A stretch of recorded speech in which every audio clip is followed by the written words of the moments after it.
Hey guys, thanks for joining us here at Salty Ginger Talk. If you're a returning listener, it's great to have you back. If you're new to the channel, we're really glad you joined us and we hope you like what you hear. Our podcast is for people that want to learn something new or make themselves a little bit better every day.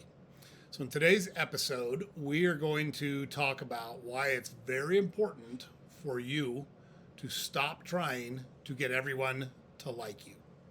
So, a lot of tips in here. We're going to give real world examples. We're going to give tips on how you can take a different approach to stop chasing popularity and stop chasing validation from external sources.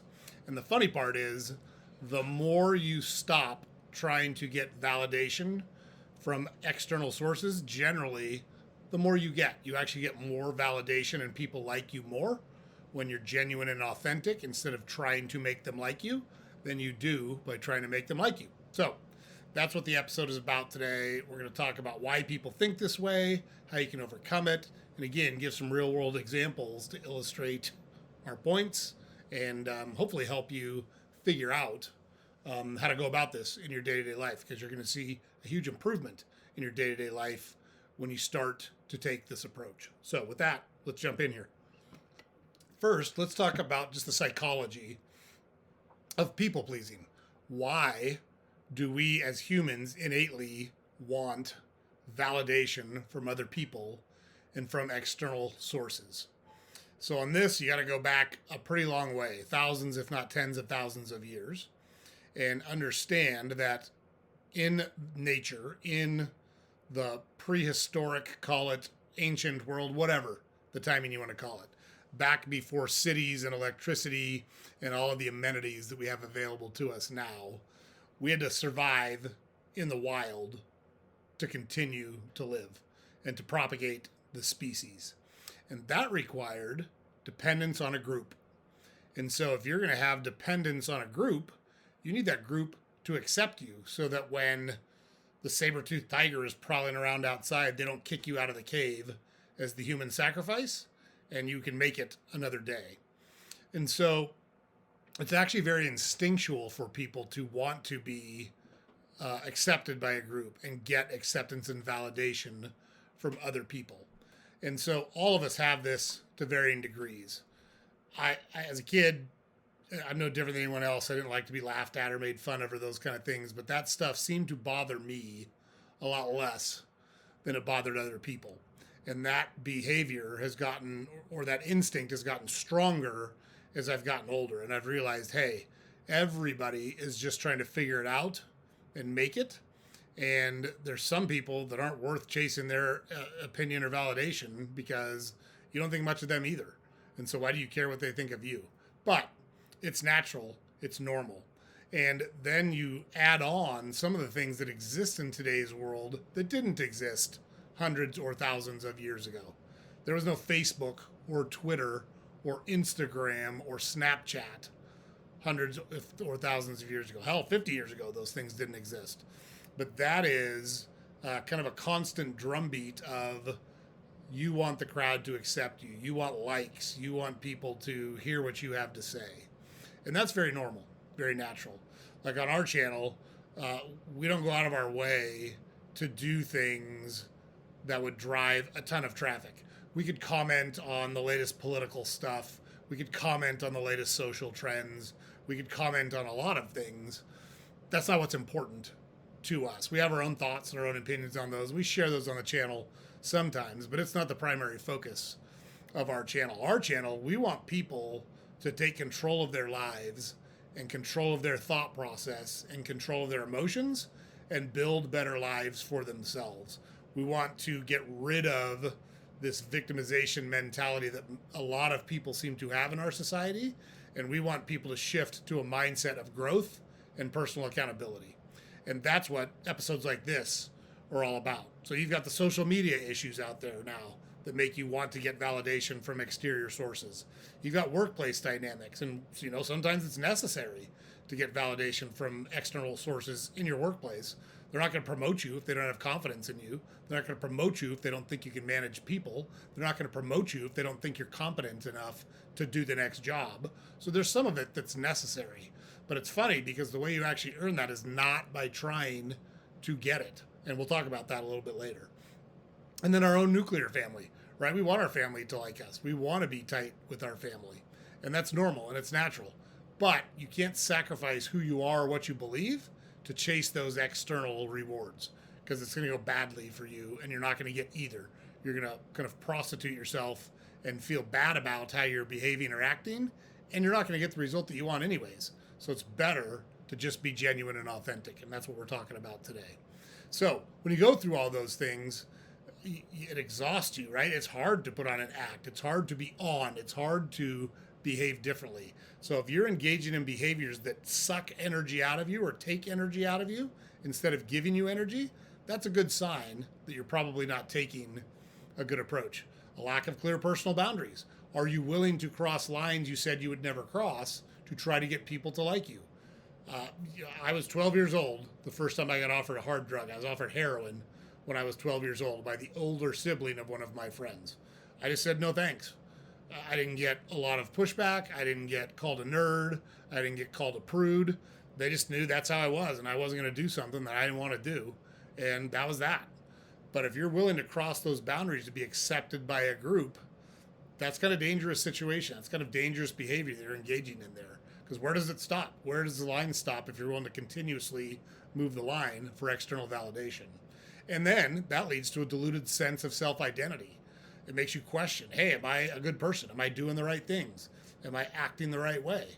And if you just act how you actually are, good things will happen for you. And so when you think about it that way, when you're trying to get everybody to like you, that you're likely compromising who you really are. And that's not a good place to be. And you know it.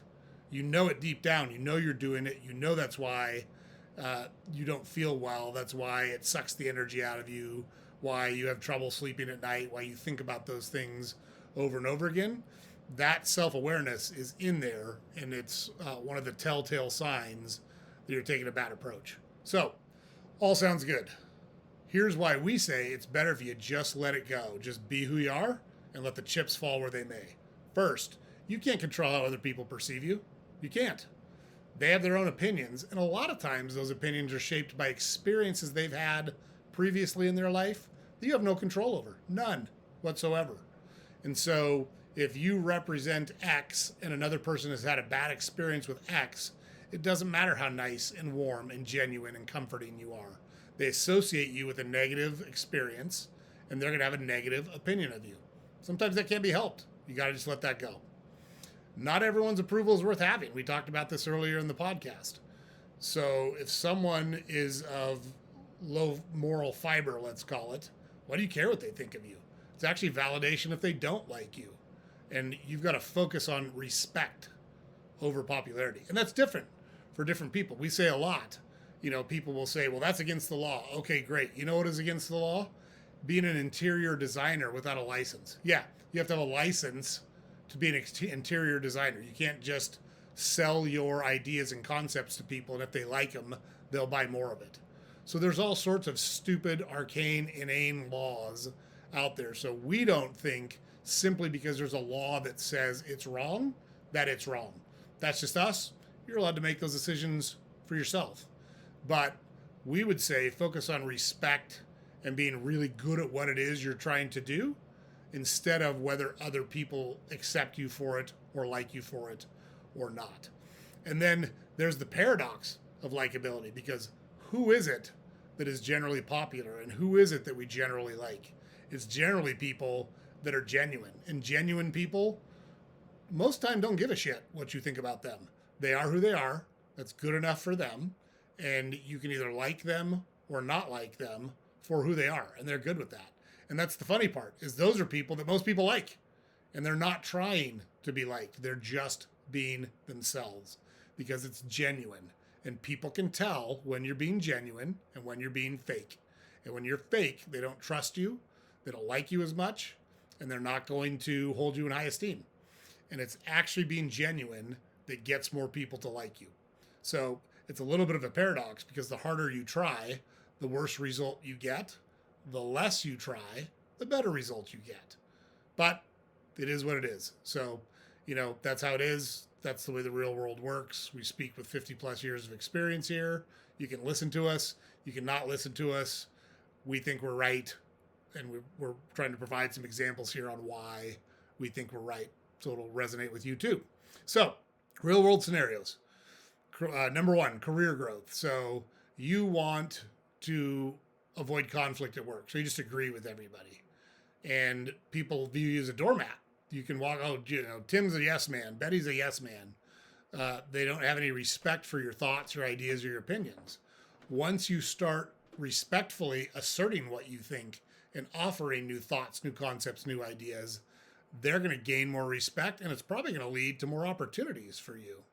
So, like in the career world, you don't want to be a yes man.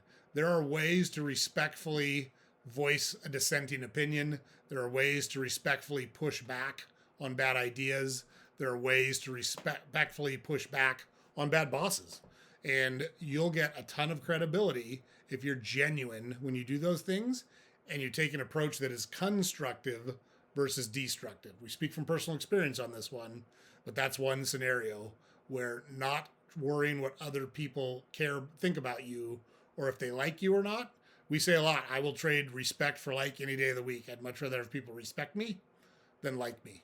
Now, it's generally not hard for me to get people to like me, and that's great. But if they didn't like me, so be it. There's a lot of people out there that don't like me, and that's okay. I can live with that just fine. Number two, social media authenticity. So a content creator adjusts their content to please critics, leading to burnout and declining engagement, right? So, or we've all seen the people who will pay $200 to spend 10 minutes on a private jet and then sit and look like they're flying on a private jet. We can tell you as someone that's flown on private jets a lot for business, look, it saves a ton of time and energy and it's super convenient, but it's not all it's cracked up to be. It's just a goddamn plane with less people on it. So we worked at a company that had 2 private planes. We flew on those fairly frequently. We don't have our own private plane. We don't have access to a private plane in our personal life. And that's fine. Who cares? But doing those things to try to look a certain way, go renting an expensive car at $500 an hour, $1,000 an hour, parking it in front of some big mansion and acting like you live there. I mean, come on. What are you doing? That's not authentic at all. People see right through it, and you look like a douche, and people don't have any respect for you. So quit doing that stuff. Be yourself. That's all we try to do on this channel. This is who we really are. It's what we really think. We've got our studio in our basement. We record our episodes on the weekends. Like, it's pretty straightforward for us. And if that turns into something, cool. If it doesn't turn into something, cool. This is what we do. This is who we are, and we're good with it. So you got to get to that point in your life and your mindset so that you don't worry about what other people think, because it's fool's errand. Scenario 3, family expectations. So if you are in your family constantly agreeing to family demands and sacrificing your own needs or your own nuclear families, let's say you're an adult with kids and you're constantly catering to a parent or a sibling or a relative, cousin, aunt, uncle, whoever, you're doing it wrong. You've got to prioritize the people that are closest to you first and take care of them. That means saying no sometimes. So you got to set boundaries, and you will gain the respect of the people around you if you set boundaries and you just say, look, I got to prioritize my family. My son needs me. My daughter needs me. My spouse needs me. I'm really busy with career stuff, and I don't have time to make the commitment that you're asking me to make. So I respectfully decline. That's okay. You'll get people's respect. And you got to focus on respect instead of like, because like is fleeting. You can do one thing wrong, and all of a sudden they don't like you anymore. And so what? They should respect you, though, because you are a genuine and authentic person. That's what you're looking for. Friendships. So if you overextend yourself to try to maintain one particular friendship or a large group of friendships or a large group of people, that's going to lead you to a bunch of shallow relationships instead of a couple relationships with deep, deep connections. And the deep, deep connections are where it's really at. So, I don't know, about 5 years ago, somewhere around there, we got invited to a friend's destination wedding. And it was a beautiful wedding. But where I was in my career, I couldn't go. I didn't have a week to spend on an exotic island somewhere. And so I just said, sorry, we're not going to be able to make it. That's great. We sent a gift. Wish you the best. That marriage did not work out, unfortunately, which is, we want people to be happy. We want good relationships. But I also didn't have to spend $3,000-4,000 traveling to some place for a relationship that lasted less than 5 years. And I just couldn't do it at the time. And I just respectfully said, can't do it. Sorry. Best of luck. I'm sure it's great. The pictures were gorgeous, et cetera, et cetera. So set the boundaries, do what you need to do. If people don't like you anymore, that's their prerogative. You just got to live with it. And we would argue that if someone's willing to expect you to make that type of a personal sacrifice simply for their event, they're probably not your real friend anyways. And we had no problems with this friend. We had no problems with him whatsoever in this scenario. So, and again, you want to prioritize the quality of your relationship versus the amount of relationships you have, because those deep and meaningful relationships by far bring the most value. And that's where you want to spend your time and focus. And then example number 5, romantic relationships. So we see this a lot. Pretending you're someone you're not at the beginning of the relationship to get people to like you and to enter into a longer term relationship with you. That truth is going to come out at some point. If you say you're a dog lover, but you hate dogs, and your new partner has 3 dogs, guess what? You're going to be around 3 dogs all the time, and it's going to come out at some point that you don't like them very much. If you say that you are, wealthy, and you're not, that's going to come out at some point. If you say you are family-oriented, but you're not, that's going to come out at some point.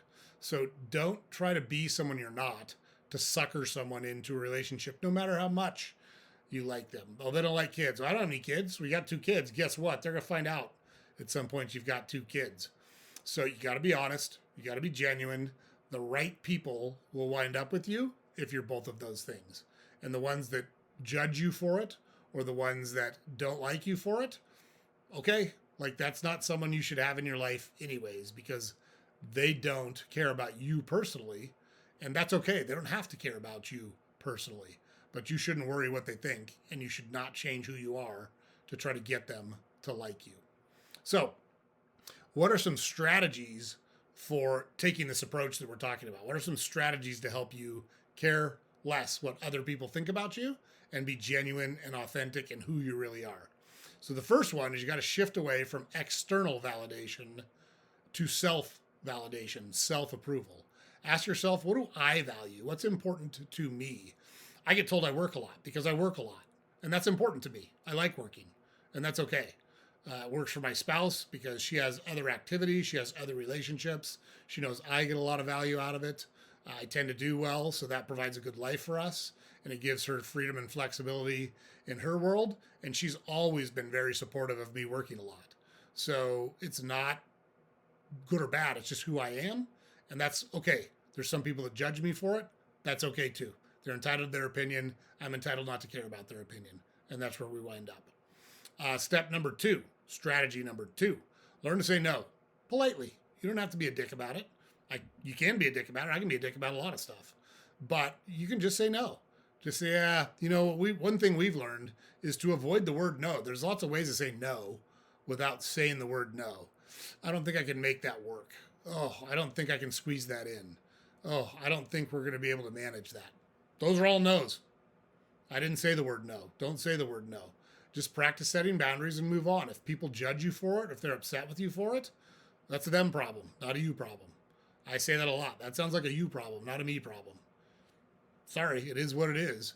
And I'm sorry that I wasn't able to help you, but that's your situation to deal with. It's not my situation to deal with. And if there's some way for me to help you that I can do, I'm happy to do it. But if it's too much, or I have to set a boundary and tell you I can't, that's what I'm going to do. That's how it works. Next, reframe rejection. Strategy 3, reframe rejection. Often it's not about you, it's about the other person. We say a lot, and this is a learned behavior for us because we did not used to practice that. But when someone is really emotional or upset or angry, even if it's directed at us, a lot of times we think, hey, there's something under the surface there that's really got a burr under their saddle, that's really got to be in their bonnet. This doesn't feel like it's directed at us because the issue that's at hand between us is pretty small. And I'm getting a pretty big overreaction from them as it relates to this particular issue. And I'm happy to have a conversation and try to work through it, but it is what it is. I'm not going to worry a lot if someone rejects me. I'm just going to chalk it up to, hey, we're not a good fit for each other right now. Maybe somewhere down the road we are, but right now it's not going to work, and that's okay. A lot of times it's not about you, it's about them. Next, strategy 4, surround yourself with people like you that align with your values, not just those who approve of you. So, if you have good friends, they'll disagree with you. They'll tell you right to your face, hey, I think you're wrong, and here's why. That's a good friend. That's a good family member. Not someone who just strokes your ego, tells you how awesome you are, and says, man, I'm just so happy to be in your orbit. That's a sycophant. That's not a friend. And you want friends. You want deep relationships, deep, meaningful relationships with people. Those people will tell you no. Those people will tell you you're wrong. Those people will tell you, I disagree with you. And that's who you want to surround yourself with, not a bunch of yes men or a bunch of people who fawn all over you, because it's not helpful. And the last strategy is really to wrap your mind around the fact that conflict is sometimes necessary. So conflict can help growth. Conflict can generate respect. Conflict can show people who you really are. And if you have a backbone and you're willing to stand up for what you believe in, even when a lot of other people don't believe in it or don't agree with you, you're going to gain a ton of respect. And that's the approach we take. We have no problem voicing a dissenting opinion or going against the grain when it makes sense to us to go against the grain. We're not going to disagree for the sake of disagreement. We're not going to be jerks about it when we do it, but you're not always going to see eye to eye. Things aren't always going to work well. You're not always going to pull the rope in the same direction as everyone around you. And sometimes conflict is necessary to resolve those situations, to grow, to get further down the line, to get respect between two parties. And that's okay. So you got to wrap your mind around the fact that sometimes conflict's necessary. It is what it is. So that's the gist of what we're talking about today. Remember, people pleasing, draining, unproductive. Genuineness and authenticity attracts the right people. Maybe it's less people than you want, but it's the right people. If you're just who you are, you'll attract the right people to be in your world. And remember, it's pretty freeing. It feels pretty good to not worry about universal approval when you're constantly thinking about how's this going to be perceived? How am I going to be judged? How are they going to think about me? To, hey, it is what it is. I guess they didn't like it, and that's okay. You will be amazed at how much freer you feel when you develop that second mindset and get rid of that first mindset. So our call to action to you guys would be, think about one area of your life. Maybe it's at work. Maybe it's in your personal relationships. Maybe you have a big social media following. Maybe you're doing it there, where you're seeking too much approval from other people, where you worry too much about what other people think and you're trying to make everyone like you. And then use one of those 5 strategies that we gave you to prioritize authenticity and genuineness over worrying about whether people like you or not. So the closing thought here is, people who matter most will like you for who you are, not who you pretend to be. So if you act like yourself, if you're genuine and you're authentic, you will wind up with and around the right people. And the people that are outside of that group, we wish them the best of luck, but we're not going to spend a whole bunch of time or effort worrying about what they think of us, because there's not a lot of value in that. So that's the episode for today, guys. James puts it up over here every day. Go to our website, saltygingertalk.com. You've got access to all of our podcast episodes there. You've got links to all of our social media accounts there. And then we publish a newsletter every weekday that you can subscribe to on our website. We'll just pick 2 or 3 current events or current news stories, make some commentary on it. We get a little more loose on the newsletter. We joke around. We're kind of snarky and sarcastic. And we think it's a fun way to start the day. Our readers like it and give us good comments on it. So if you want to, it's there.